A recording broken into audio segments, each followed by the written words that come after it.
Mittal house के आंगन में उस शाम तीज के मौके पर जबरदस्त रौनक थी।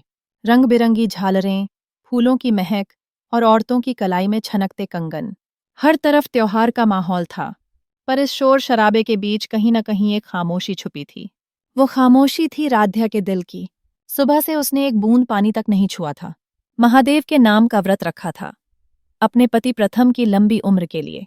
पर पूरे दिन उसने बस यही सोचा, क्या मेरा प्रथम समय पर आएगा? क्या मेरी तपस्या अधूरी रह जाएगी? उसके पास खड़ी गौरी और उर्मी उसे संभालती, लेकिन दादी की आंखें हर पल उस पर टिकी रहतीं। दादी का दिल जैसे आग में जल रहा था। उनकी नज़र में राध्या इस घर की बहू बनने के लायक ही नहीं थी। वे चाहती थीं कि किसी भी तरह आज राध्या सबके सामने शर्मिंदा हो जाए। शाम ढल गई। आसमान में चांद की हल्की झलक दिखाई देने लगी। बाकी बहुएं अपने अपने पतियों के साथ आंगन में खड़ी होकर छलनी से चांद और पति का चेहरा देख रही थीं। पर राध्या की आंखें बार बार दरवाजे पर टिक जातीं। दादी ने मौका देखा। उनके होंठों पर कुटिल मुस्कान आई। राध्या, उन्होंने तेज आवाज में कहा, अब और कितना इंतजार करोगी? देखो, बाकी सब व्रत खोल रही हैं। तुम्हारा पति तो आता हुआ दिख नहीं रहा। चलो, ये लो पानी, व्रत तोड़ो। कौन सा वह तुम्हारे लिए आकाश से उतर कर आ रहा है? राध्या का दिल धड़क उठा। उसने हाथ जोड़कर धीरे से कहा, दादी, अभी थोड़ा इंतजार कर लीजिए। मुझे यकीन है प्रथम आएंगे। लेकिन दादी ने गिलास उसके हाथ में ठूंसते हुए कहा, बस बहुत हो गया। यह कोई खेल नहीं है। भूखे प्यासे रहकर क्या मिलेगा? तुम्हारे जैसे नसीब में पति का साथ ही कहाँ है? पी लो ये पानी। पूरा परिवार सन्न रह गया।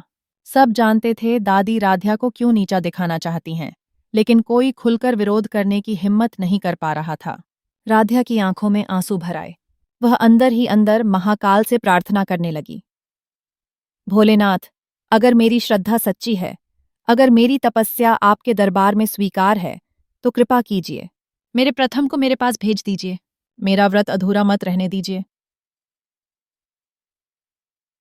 उधर रास्ते में प्रथम की गाड़ी अचानक बंद हो गई थी। हे भगवान, उसने स्टीयरिंग पर हाथ मारते हुए कहा, अब क्यों धोखा दे रहे हो? राध्या मेरा इंतजार कर रही होगी। उसने कई बार गाड़ी स्टार्ट करने की कोशिश की, मगर सब बेकार। बेचैनी उसके चेहरे पर साफ झलक रही थी। पसीने से उसका माथा भीग चुका था। तभी अचानक डमरू की गूंज सुनाई दी। सामने से शिव भक्तों की टोली आ रही थी। वे गाते जा रहे थे, बम बम भोले, हर हर महादेव। उनके शरीर पर भस्म लगी थी। हाथों में त्रिशूल और झंडे थे। प्रथम उनकी ओर भागा। भाइयों, मेरी गाड़ी खराब हो गई है। मेरी पत्नी ने तीज का व्रत रखा है। मुझे घर जल्दी पहुंचना है। मदद कर सकते हैं क्या? एक भक्त मुस्कुराकर बोला, बाबा महाकाल ने हमें तुम्हारी राह में भेजा है बेटा। आ जा, हमारी गाड़ी में बैठ जा। महाकाल का नाम ले और चिंता छोड़ दे। प्रथम तुरंत उनके साथ बैठ गया। भक्तों ने भजन गाए, उस पर भस्म छिड़की। सफर के दौरान प्रथम के कपड़े सफेद भस्म से ढक गए। उसके दिल में भी एक अजीब सी शांति उतर आई। उसने आंखें मूंद लीं और मन ही मन कहा, शायद महाकाल ही मुझे समय पर पहुंचाने वाले हैं। इधर घर में माहौल और भारी हो रहा था। दादी ने जोर से कहा, अब और कितनी नाटकबाजी करोगी राध्या? तुम्हारा पति तो आया नहीं। सबके सामने खुद को बेइज्जत कराना चाहती हो क्या? राध्या के हाथ कांप गए। तभी अचानक दरवाजा खुला। प्रथम अंदर आया। उसके कपड़े भस्म से सफेद हो चुके थे। उसके चेहरे पर थकान भी थी और एक अजीब सी दिव्यता भी। रजनी जी खुशी से चिल्लाईं, देखा, मेरा बेटा आ गया। राध्या, तेरी तपस्या सफल हो गई। राध्या की आंखों में आंसू छलक आए। उसने तुरंत छलनी उठाई और चांद को देखा। फिर धीरे से छलनी के पार प्रथम का चेहरा। रजनी जी बोली, बेटा अब देर मत कर। राध्या ने तेरे लिए व्रत रखा है। तू ही इसे पानी पिलाकर व्रत खुलवा। प्रथम एक पल के लिए ठिठक गया। उसके मन में तूफान उठ रहा था। ये वही लड़की है जिससे मैं दूरी बनाए रखना चाहता हूँ। कैसे अपने हाथों से इसे पानी पिलाऊं? इससे तो मानो मैं इसे अपना लूंगा। लेकिन अगले ही क्षण उसकी नजर राध्या की आंखों पर पड़ी। वहां सिर्फ सच्चाई और श्रद्धा थी, एक मासूम इंतजार। उसके कदम अपने आप आगे बढ़े। उसने गिलास उठाया और राध्या के होंठों तक ले गया। राध्या ने पानी पिया। उसकी आंखें बंद हो गईं और होंठों से एक ही शब्द निकला, महाकाल। पूरा आंगन हर हर महादेव के जयकारों से गूंज उठा। दादी का चेहरा फीका पड़ गया। उनकी सारी साजिशें धरी की धरी रह गईं। लेकिन कहानी यहीं खत्म नहीं होती। जैसे ही सब लोग खुश होकर अंदर जाने लगे, दादी ने अंदर ही अंदर सोचा, आज भले ही राध्या की जीत हो गई, लेकिन कल मैं इसे ऐसा सबक सिखाऊंगी कि सारी जिंदगी याद रखे।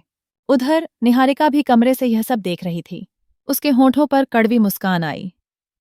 राध्या, आज तुम जीत गई हो, लेकिन याद रखना, मैं इतनी आसानी से हार मानने वालों में से नहीं हूं। ये घर मेरा था, है और रहेगा। राध्या को अंदाजा भी नहीं था कि उसके सामने और कितने तूफान आने बाकी हैं। तो दोस्तों, आज के एपिसोड में आपने देखा कैसे महाकाल की कृपा से प्रथम समय पर घर पहुंचा और राध्या का व्रत टूटने से बच गया।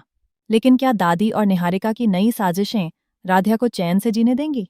क्या प्रथम का दिल सच में बदल पाएगा? ये जानने के लिए जुड़े रहिए। और हाँ, अगर कहानी अच्छी लगी तो वीडियो को लाइक कीजिए, चैनल को सब्सक्राइब कीजिए और कमेंट में लिखना मत भूलिए। ई सपोर्ट राध्या।